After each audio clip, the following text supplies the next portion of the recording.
The air was so still it felt heavy, pressing down on every shoulder in the courtroom. Light spilled in through the tall, arched windows, catching on the polished oak of the benches, glinting off the brass fixtures, and finally resting on two women whose presence filled the space more completely than the architecture ever could. Every cough, every shuffle of paper, every flicker of camera lenses seemed to fade, as if the building itself was holding its breath. Stacey Abrams gripped the edge of the podium, her knuckles whitening. She had stood in rooms like this before, rooms thick with power and protocol, but today the air carried a sharper current. Her eyes locked onto the figure across the aisle, and something deep within her broke from its moorings. "Get out!" The words tore free, raw and unpolished, ricocheting off the marble walls. Gasps burst from the rows of spectators. A journalist's pen froze mid-scratch. The court clerk's head snapped up, eyes wide. Even the cameras hesitated, as if stunned into stillness. Across the aisle, Jasmine Crockett did not flinch. Her jaw tightened, but her gaze held steady, unblinking. The overhead light caught the glint in her eyes, steel wrapped in resolve. Her lips curved, almost imperceptibly, into the shadow of a defiant smile. The weight of Abrams's outburst hung in the air like smoke, curling into every corner of the chamber. This wasn't a procedural objection. This wasn't political theater. It was something older, deeper, and unmasking. Somewhere at the bench, the judge's hand lingered above the gavel, uncertain. The room was still poised between order and eruption. Hearts pounded, breath caught, and as the silence stretched, one truth became undeniable. This was not politics as usual. The gavel hovered in midair, unsure whether to fall. A cough broke the stillness, polite, deliberate, the kind meant to reclaim decorum without admon. It had been lost. The judge's eyes swept the room, but the charge between Abrams and Crockett refused to dissipate. It sat there, humming like a live wire. The clerk called the next order of business, his voice a touch too quick.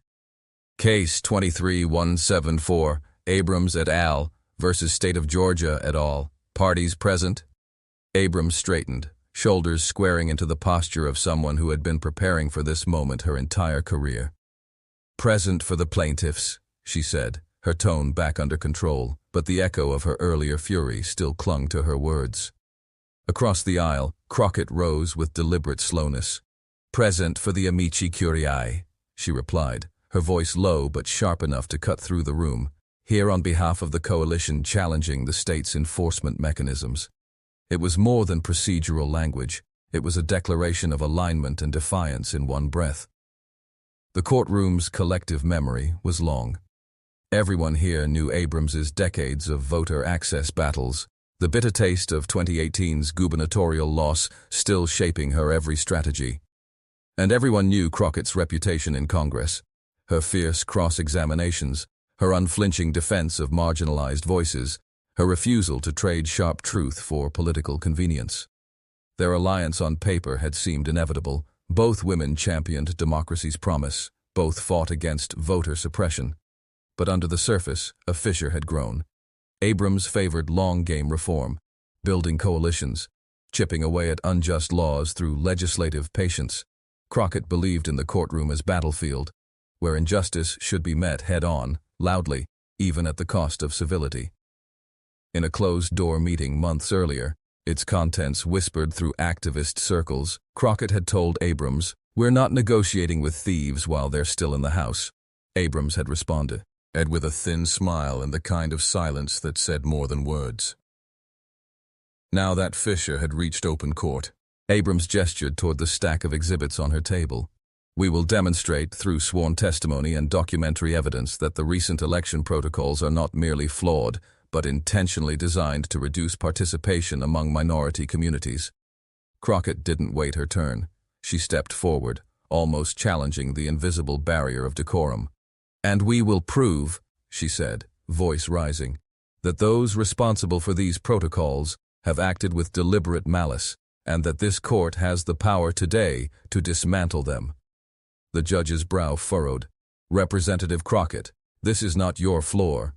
"With respect, Your Honor," Crockett cut in, "when citizens are losing their rights by the hour, every floor is my floor." Gasps rippled through the gallery. Abrams' gaze flicked toward her. Half warning, half something more complicated. In that moment, the ideological fault line between them became a chasm. The stakes were no longer about strategy. They were about whose vision of justice would define the fight.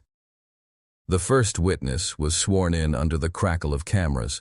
A tall man in a navy suit, Dr. Leonard Payne, adjusted his glasses as he took the stand. His name was already familiar to voting rights advocates, a data analyst whose reports had been cited in congressional hearings. Today, he was here under oath, the weight of statistical truth in his hands.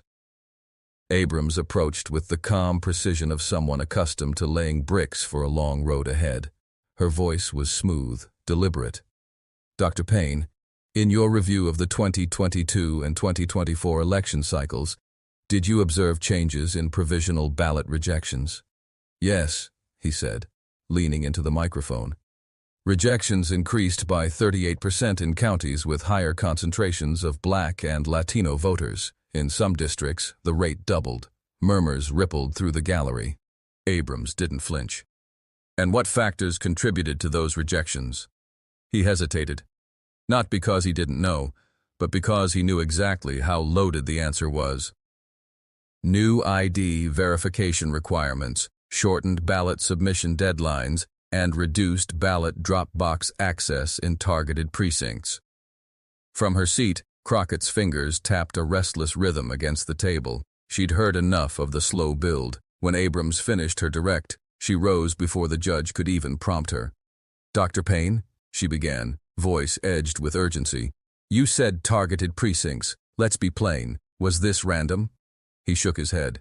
No, Representative. The data patterns are consistent with deliberate targeting. So, Crockett pressed, leaning forward, you're telling this court the state didn't just passively fail to protect voters, it actively constructed a system to shut them out? Yes, he said, the word falling like a stone in water. A low gasp swept the room. One reporter scribbled furiously. Another simply stared at Crockett, wide-eyed. The judge shifted in his chair. Abrams's gaze slid toward her co-advocate. Crockett's style was dangerous. It lit fires where Abrams preferred steady embers, but in that moment the embers were catching, whether anyone wanted them to or not. Crockett turned toward the bench. Your Honor, I'd like to enter Exhibit 14, photographs of closed drop-box locations, taken on Election Day. The bailiff carried the evidence forward. The images glowed on the courtroom screen, padlocked boxes, handwritten, not in use, signs taped in uneven letters, voters standing in the rain holding sealed envelopes. The silence that followed wasn't the calm of order, it was the heaviness of something undeniable settling in. The witness stand was empty now, but the air in the courtroom hadn't cleared. The photographs still lingered in the minds of everyone present. Locked metal, closed access, rainwater pooling around determined feet. Abrams sat back, her pen still in her hand, though she'd stopped taking notes. Her eyes traced the grain of the council table, a habit from years of hearings, focusing on something solid when the noise in her head grew too loud. She thought of the first time she'd walked into a polling place as a teenager, her father's calloused hand on her shoulder, telling her that voting was both a right and a responsibility. That memory had powered decades of work, and now here she was, watching those rights wither under policies she'd sworn to fight. Across from her, Crockett wasn't still. Her knee bounced beneath the table, the only outward sign of the storm building inside her. She thought of her own upbringing in Texas, the long drive her grandmother used to make to vote, passing 3 polling stations she wasn't assigned to because the county had redrawn lines that split neighborhoods down to the block. Crockett had entered law with one promise: never to sit quietly while someone's rights were bargained away. Their shared history should have made them allies without friction, but it didn't. Abrams believed in patience, in chipping away. Crockett had lost faith in patience years ago. Abrams finally broke the quiet between them, her voice barely audible. We have to keep the court with us. Crockett's eyes snapped to hers. We have to keep the people with us. The difference wasn't small, it was the entire battlefield, and both women knew it. The bailiff's voice broke the moment, calling the next witness. But the silence they'd left between them stayed, heavy and unresolved, as the door to the witness room opened and another story was about to unfold. The next witness was a state election director, Robert Keaton, gray suit, stiff posture, the kind of official who spoke in bullet points and policy citations. His confidence was palpable as he raised his hand for the oath, the kind of if man who believed the record would shield him. Abrams rose first, offering the courtesy of a measured pace. Mr. Keaton, in your role overseeing ballot access, were you aware of the number of drop boxes removed between the 2022 and 2024 election cycles? Yes, he said evenly. The adjustments were part of the compliance measures with new legislation. Abrams's tone stayed cool.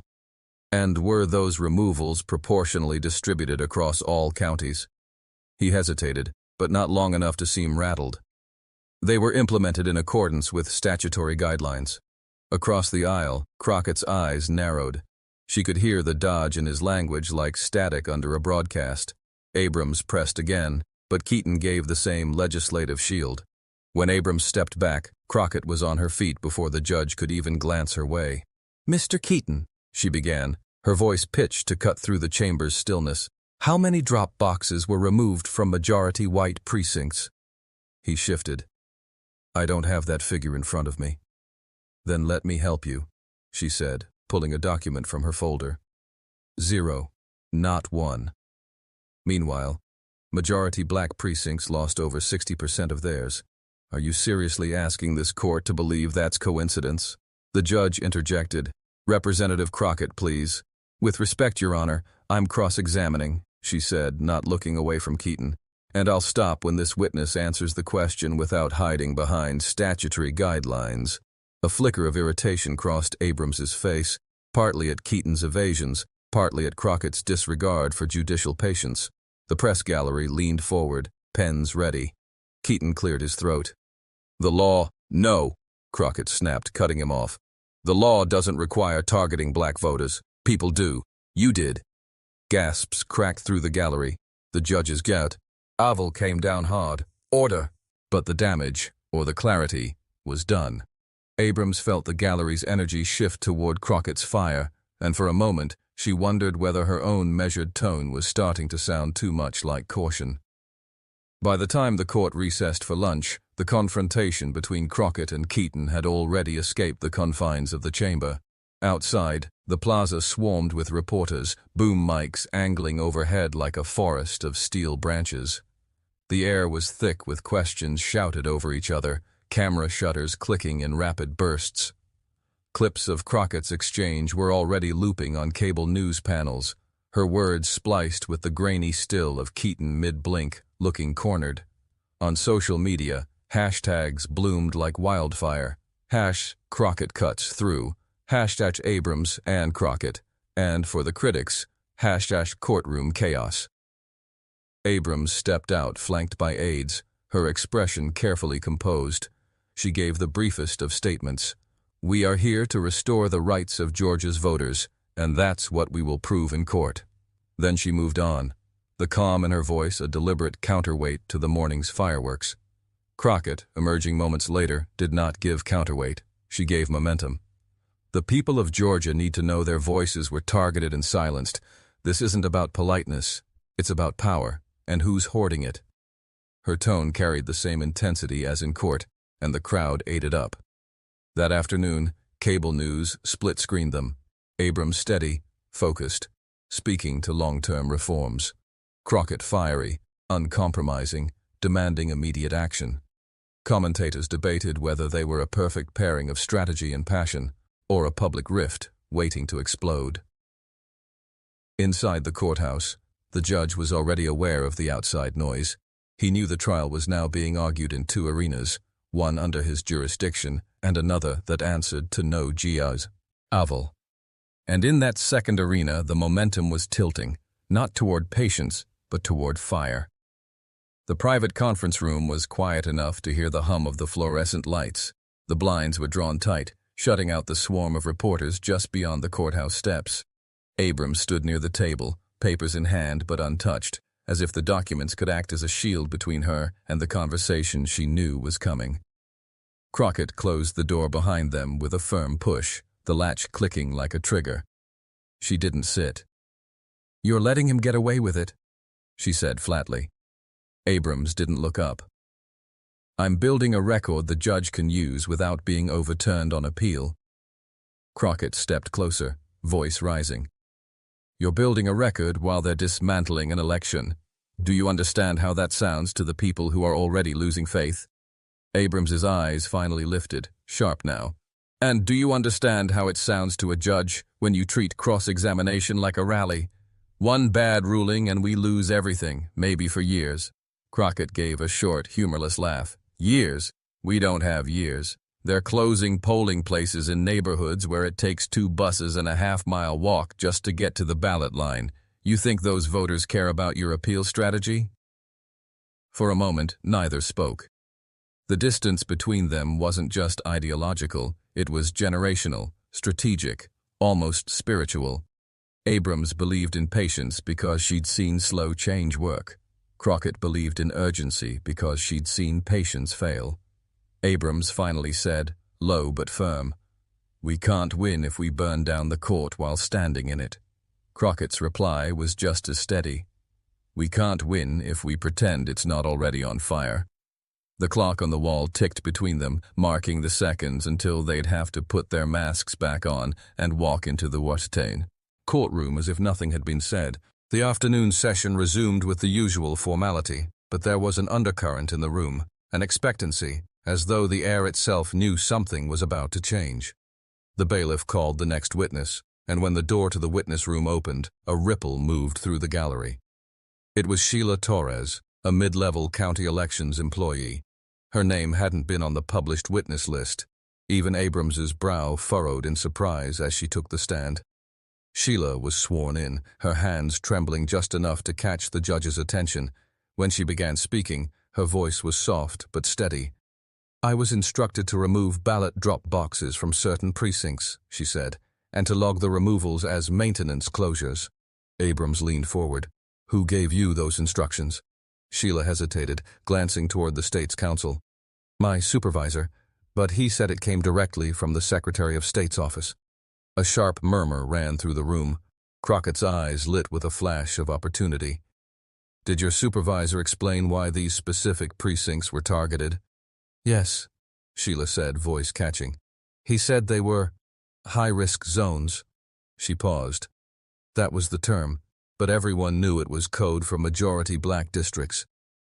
The judge leaned back in his chair, his expression unreadable, but the impact on the jury and press gallery was clear. Abrams kept her voice measured. "Do you have documentation of these directives?" Sheila reached into her bag and produced a stack of printed emails. The bailiff carried them forward. The first one, projected on the courtroom screen, bore the state seal in a line in black and white. "Priority removal, high-risk precincts." The gallery erupted. Whispers, gasps, the rustle of reporters rushing to capture the language. The judge's gavel banged for order, but it was too late. The phrase would live on in headline. By nightfall. Crockett leaned toward Abrams, speaking just loud enough for her to hear. "That's the match, Stacey." Abrams didn't answer. She was already calculating how to use it without letting the court see her burn. The courtroom emptied for recess, but the echoes of Sheila Torres's testimony clung to the air like smoke after a fire. Reporters swarmed the hallway, their questions ricocheting off the marble walls. "Did you know about the emails? Will you demand immediate injunctions? Is this criminal conduct?" Inside the plaintiff's conference room, Abrams and Crockett stood over the same pile of printed emails, but they were seeing 2 very different weapons. Abrams's hand hovered over the top page. "We need to lay the foundation carefully," she said. "If we rush this, the defense will claim these are unverified, out of context. They are verified." Crockett cut in, her voice tight. "You saw the header. You saw the state seal." "And the second we charge in swinging," Abrams countered, "they'll move to suppress. We get one shot at this." Crockett stepped closer, her eyes locked on Abrams's. "One shot? Stacey, people are out there right now seeing those headlines. If we don't turn this into an injunction today, we look like we're afraid to use what we have." Abrams's jaw tensed. "This isn't about looking fearless. It's about winning the case in a way that survives appeals and precedent challenges. You want a victory that lasts a week, or one that changes the law for good?" For a moment, neither blinked. The gulf between them wasn't just about legal tactics. It was about who they believed they were fighting for. Outside, a camera flash strobed through the narrow window in the door, momentarily illuminating both their faces. It caught Abrams in a controlled stillness, Crockett in mid-motion, as if ready to charge. The knock from the bailiff broke the tension. 5 minutes, ladies, court's reconvening. They turned back toward the door, both knowing the next moments inside the courtroom could decide not only the case, but the shape of their alliance, if it could still be called one. The courtroom buzzed with an electric charge as Abrams and Crockett took their seats, the tension between them palpable enough to darken the air. The judge, a man with decades of experience etched into the lines of his face, surveyed the room with a measured calm, though even he seemed to sense the storm beneath the surface. Abrams rose first, her voice steady, but with an undercurrent of urgency. Your Honor, based on the testimony and new documentary evidence presented today, we respectfully move to request an immediate injunction against the contested election protocols. Before the judge could respond, Crockett stood, her gaze blazing, her tone sharp. Your Honor, while I support the injunction, I also request that this court issue a wider emergency order addressing systemic malpractices in all counties affected by these policies. Weighting risks irreparable harm. The judge raised a hand, attempting to restore order, but the courtroom was already on edge. A murmur ran through the gallery. This was no longer just a legal proceeding. It was a battleground for competing visions of justice. Abrams responded, "With all due respect, Representative Crockett, a broader order risks judicial overreach and may jeopardize the integrity of the case on appeal." Crockett's voice cut through the chamber. Integrity? The integrity of democracy is at stake here, not legal technicalities. Abrams's eyes flashed. And we protect democracy by building precedents that stand, not by grandstanding in the moment. The judge's gavel slammed down. Enough. This court recognizes the gravity of the matter and the passion of counsel. However, personal disputes will not interfere with the administration of justice. I will consider both motions carefully. The words hung between them, a tenuous truce more than a resolution.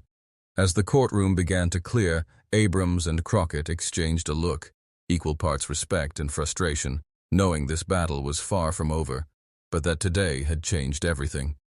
Outside, the cameras captured every moment, every tense glance, broadcasting to an audience riveted by the human drama beneath the legal briefs. Weeks had passed since the courtroom confrontation, but the reverberations still pulsed through the halls of power and the streets alike.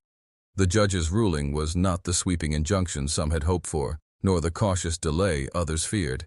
Instead, it was a nuanced victory, a court order requiring immediate restoration of drop boxes in targeted precincts, coupled with a mandate for legislative review. In a packed press conference, Abrams stood with measured relief, her voice steady but tinged with exhaustion. This is a step forward, not the finish line. Every voter deserves the right to be heard without obstruction or fear. Her gaze swept the crowd, including reporters, activists, and supporters.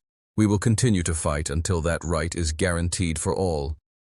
Beside her, Crockett's stance was resolute, fiery as ever. Justice is not a moment, it's a movement. Today's ruling reminds us that the law can protect, but only if we refuse to be silent. Her words carried the raw urgency that had electrified the courtroom weeks before. Though their tactics had clashed, their shared commitment to democracy was undeniable. Two warriors shaped differently, but united in purpose. Later, in a quiet corridor backstage, Abrams and Crockett exchanged a brief look, an unspoken truce forged in the crucible of conflict. Abrams offered a small, weary smile. Maybe there's a place for both embers and fire. Crockett nodded, eyes bright. Maybe we're stronger together. The gavel's echo had faded, but the fight was far from over. Outside, voices rose in chants, rallies blossomed anew, and hope, fragile but unbroken, pushed forward. The courtroom drama had become a story about more than law. It was a testament to resilience, to the messy, fierce heart of democracy itself. The courtroom lights dimmed for the final time, but the echoes of that day resonated far beyond those walls. Headlines blazed across digital screens and newspapers alike. Abrams and Crockett clash, and collaborate in Georgia voting rights battle. A story not just about a legal fight, but a reckoning within a movement. In the weeks that followed, activists gathered, emboldened by the court's partial victory and inspired by the visible tension between two of the most powerful black women in American politics. Their differing strategies became a subject of intense debate, from community meetings to national panels, sparking conversations about how best to pursue justice in a fractured democracy. Stacey Abrams returned to her grassroots campaigns, her steady voice guiding efforts to rebuild trust in electoral systems battered by years of suppression. Jasmine Crockett dove deeper into legislative advocacy, pushing for bold reforms and leveraging the momentum of public attention to demand accountability at every level. Though the courtroom drama had ended, their story remained a living narrative, a reminder that justice was rarely simple or unanimous. It was messy, emotional, and fiercely personal, woven from the threads of patience, passion, pragmatism, and principle. And as the sun set over the Capitol, casting long shadows over the chambers where laws were made and challenged, one truth endured. The fight for democracy would continue, carried forward by those willing to speak, shout, and sometimes even scream, for the rights that define a nation's soul. Even as cameras packed away and microphones fell silent, the story lived on, etched into the rhythms of communities across Georgia and beyond. For Abrams and Crockett, the courtroom was but one battlefield in a sprawling war over democracy's future. In quiet moments between rallies and hearings, they both reflected on what had transpired, not as adversaries, but as co-authors of a movement grappling with its own contradictions. Their voices, though different in timbre and tempo, harmonized into a chorus that refused to be ignored. The nation watched, some with hope, others with cynicism, but all aware that the fight over voter rights was far from finished. New challenges awaited, redistricting battles, new laws, the endless churn of political will and resistance. Yet beneath the surface, something had shifted. The courtroom outburst, the viral moments, the undeniable passion, they cracked open space for honesty, for reckoning, for change. As dawn broke over the city, Abrams and Crockett each prepared to return to their roles, both guardians of a fragile, necessary flame, one that flickers not in silence, but in voices raised, sometimes screaming, always demanding to be heard. The road ahead was long, uncertain, and necessary, and they would walk it, side by side, if only by the gravity of their shared purpose. In the quiet aftermath, away from courtrooms and headlines, the fight for voting rights echoed in kitchens, schools, and community halls. It was in the whispered stories of those who waited hours to cast a ballot, in the hands that passed petitions from door to door, and in the fierce, unwavering eyes of leaders like Abrams and Crockett. They knew democracy was not a fixed prize, but a living, breathing thing, fragile and fierce, resilient and demanding. It required both the steady hand that builds bridges and the bold voice that shatters silence. Their clash was a mirror of this complexity, a reminder that justice does not come easily or in uniform voices. It comes in the messy, vital clash of ideas, strategies, and hearts. As the sun set on the courthouse, shadows lengthened, but T.C.